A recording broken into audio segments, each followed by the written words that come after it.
Yes, I know. The game everyone pretends we don't really miss, but in fact was a complete disappointment. Reign of Kings. But what's this on the horizon? Oh look, a new trailer. Something else, something bigger.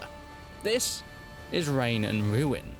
The shifting tides of rain and ruin are these dark ages. Though one thing remains ever constant, the unrelenting struggle for survival. Wait, what? Medieval survival? Oh, right. I think they changed the name of the game a day after posting the trailer. I see. Well, hey, Reign and Ruin is a better name anyway. Sorry, carry on.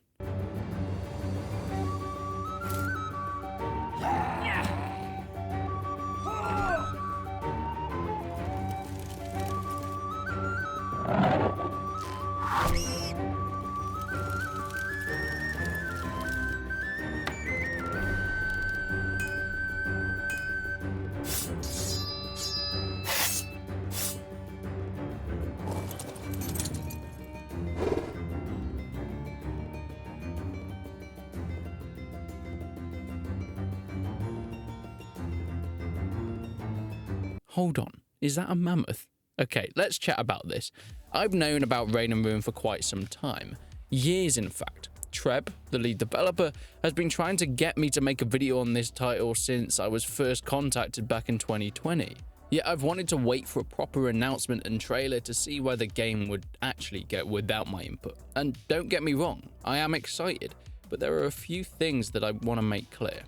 I love medieval open world survival games, which this is hoping to be. Renown is one of my most hyped games of the future, and I'm paying close attention to it. That game is definitely focusing on realism and bringing in Mordhaus style of combat to a Rust style of open world survival in its systems.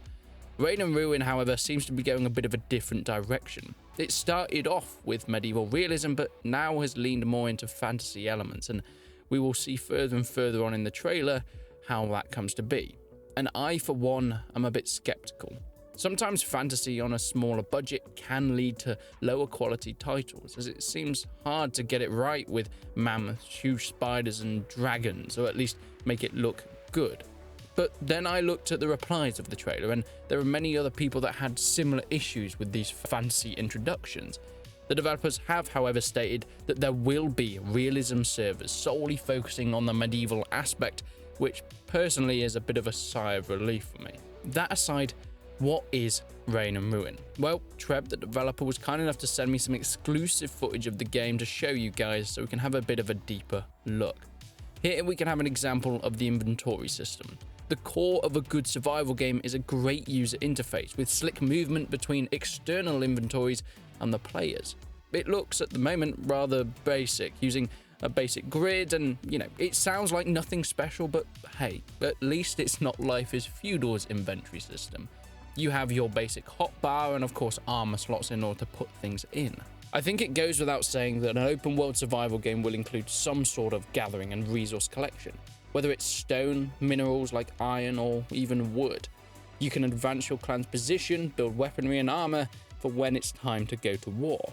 Building plots to farm on for crops or even livestock as well, for the beautiful tomahawk steaks that can be harvested from cows to chow down before battle. Like any good medieval survival game, you should be able to build villages or even castles. It seems like this will be a massive part of Reign and Ruin's gameplay loop, and they seem to be doing it pretty well, using a dial system in order to select your roofs, your walls, your floors, building up from anything from small forts to large cascading walls in order to defend when it comes to the siege times. And of course, crafting. From smelting iron ore that's been mined to crafting from hundreds of recipes into tools to then be used in the armorer to make something admittedly kind of beautiful. Plate armor, shields, swords, all that sort of thing that you can be trained up to use and put them in and put them to the test against the flesh of an enemy. Reign and Ruin itself is advertising itself to be a big, immersive multiplayer world. Very large, very brutal, and very collaborative. However, there will also be some PvE features, everything from environmental dangers such as wildlife, but of course there will be NPCs as well, it seems. Heading up to the town gates, we can talk to the guards, who seem to be fully voice acted, which is always a nice touch with a lower budget title such as this one. And then there's the bit that most people, I think, have been waiting for: combat. And it looks okay.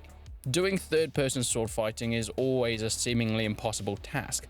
Other than For Honor, that leans so far into casual gameplay it cries itself to sleep at night, I don't know any title that has done third-person sword fighting all that well. I guess you could say Mount and Blade, but even something like Chivalry 2 or Mordhau, that are famed for their incredible combat systems, really suffer and they look janky as hell when playing in third-person mode. So it's always going to be a challenge.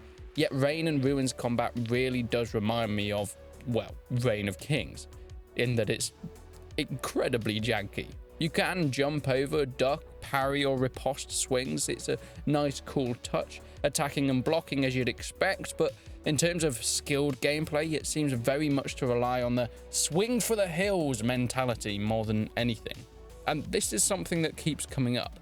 I'm so happy more developers are coming into this medieval genre and working on titles, keeping in mind that this is incredibly early and the first real footage we've seen, but it still looks very janky. From chopping down trees and having logs meld into each other, to glitchy combat and cows that have the walking skills of Stephen Hawking, there is a lot to be worked on here. But I don't think the developers themselves would disagree. But potential is 100% apparent, and there are some bits here that I really love that should be pushed. For one, the building. It seems very similar to a Rust style of building, and it seems like it's pretty well refined. From the snapping features and the final products of your houses or castles seem to look really nice, not too formulaic as many survival games try and do. I like to look at it as more of a medieval dynasties, pretty route of building mechanics.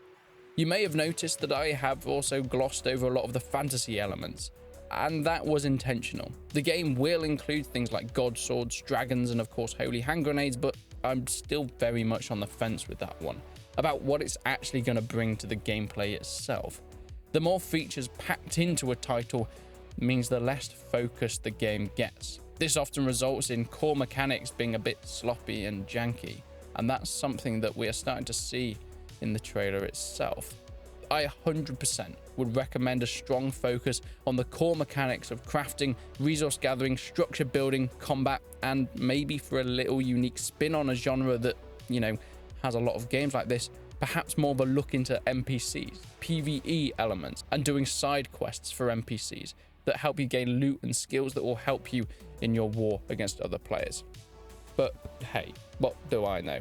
Reign and Ruin seems to have a lot of these things honed down pretty nicely.